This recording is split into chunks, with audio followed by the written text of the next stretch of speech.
June is Youth Month in South Africa, and in light of this, we are discussing one of the most pressing issues that our youth face, that being unemployment. Statistics South Africa recently released unemployment data for the first quarter of 2018, showing that youth unemployment has risen to 52.4% in the first quarter. That's from 51.1% in the last quarter of 2017. To discuss this issue and to get a little bit of perspective as well as some possible solutions at all, we're joined in studio by Gugu Mjadu, who is the spokesperson for the Entrepreneur of the Year competition, and Tebogo Moalusi, who is the Industrial Relations Director at Workforce Staffing. Thank you so much for being with us. Good to have both of you in studio. Thank you for having us. You know, when you look at those numbers and you think about youth unemployment being at those levels, one can only describe this as a national tragedy. It really is, that this is absolutely alarming and is a big crisis for South Africa. Would you agree with my sentiments? Let's start with you, Gugu. Definitely, I would say that. I think as far back as over 10 years ago, the Minister of Labour at the time, Minister Membatisi Mdladlana, called it a time bomb. And it was a time bomb then, it's still a time bomb now. And I think we might be in even more of a crisis going forward, but it's something that we really need to address as a country. We need to look at what are the solutions that have worked in other countries and what are the solutions that we can implement in our country as South Africa. Let me get your reaction to that as well. I mean, a ticking time bomb, a South African national crisis. Is this an exaggeration of where we're at, or is this actually something that is on the head? We need to address this quickly. I would agree with you, and I think it's critical, it's important. We can't just sit back. We need to address the issue and address it while there's still time, especially from a business perspective. I think businesses can actually make a big difference in as far as addressing such issues. Yeah, okay. So let's get into the crux of all of this. What can we attribute the rise in unemployment in the youth to? I think we all know that the economy has not been growing the way it should be, and therefore it does contribute to youth unemployment.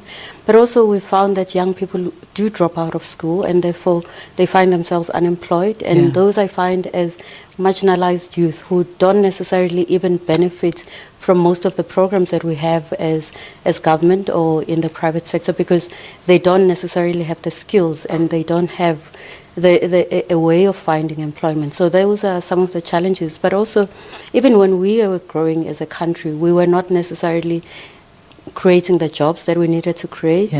And we call it jobless growth, and it's something that we definitely need to address. But I think I agree with Tebogo in terms of the private sector has to come to the party. It can't be government alone. What government needs to do is to create a conducive environment where you are able to grow as a business. You need to make sure that the policies are guaranteed, there's certainty, and therefore business is guaranteed and feels confident that they can invest in the country, and then business needs to invest when government is doing that. You know what really gets to me, and I think what you're saying is that we don't have the skills out there, but even those graduates that do have the skills and they go in and look for a job, they cannot find one. I mean, you've got graduates that, you know, we've obviously, these things spread on social media, that stand at traffic lights with engineering degrees and degrees that you and I can only dream of, and yet they cannot find jobs. It's just not out there. And that, of course, is blamed on the economy, because it's just, obviously, the opportunities are not there. What do you respond to that? All right. You know, Leanne, the thing is, in business, when you employ somebody, you want to employ somebody who's already skilled, has the experience, and can do the job. It's difficult for one to actually invest and say, listen, I want to invest in this particular person, because another thing is that in the future, the person might just take the skills and the experience learned and move on. All right. So I think as business, it's important that we invest in the youth and not have the fear of, hey, listen, this guy will leave me in a few months. But however, if you create a platform and create the opportunity for growth, that will keep the youth employed for longer. So it's incredibly important from a business perspective that business allow themselves to take the step to say, listen, I will employ the youth in order to just invest not only in my business but in the economy as well. Yeah, you know, I saw something really interesting in the newspapers, and you may have seen it as well. There was an open letter to government leaders and political party heads, and this was from the CEO of Telkom.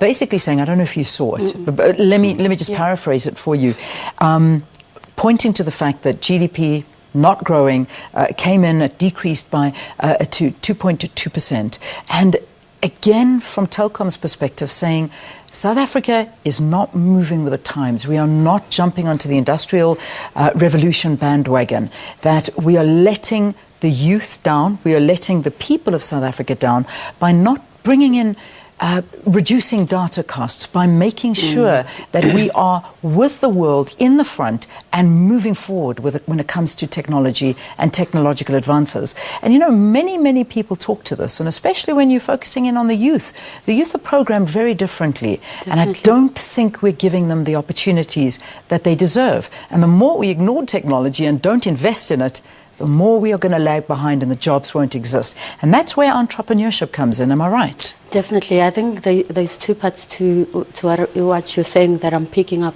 One is that when we address the issue of youth unemployment, we cannot look at it as a current situation. We need to look at 2030, we need to look at 2040 and say, what are the skills that are going to be required in 2040 and not necessarily in 2018. Therefore, you invest differently in terms of what are the skills that you are pushing and how do you bring the marginalized youth using those skills that you are training them in so that they are prepared also for 2030.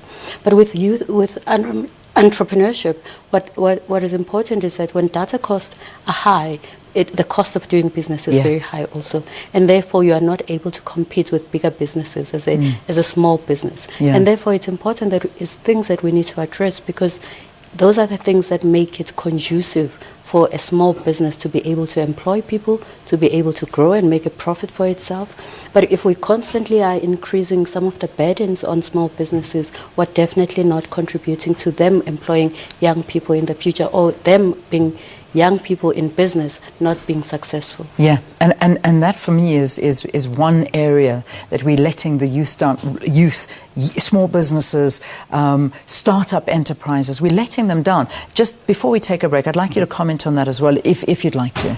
You know what, I think we all know that the youth, in as far as technology, they're the key. Absolutely. I mean, you talk about Twitter, you talk about WhatsApp, you talk about all kinds of technology. The youth is perhaps at the forefront.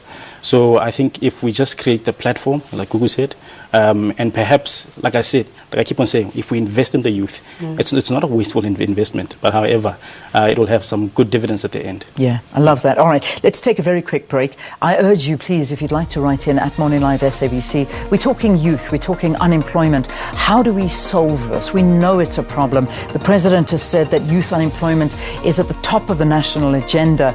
It always seems to be at the top of the national agenda, but is it making a difference? How do we make that difference? We'll see you after this.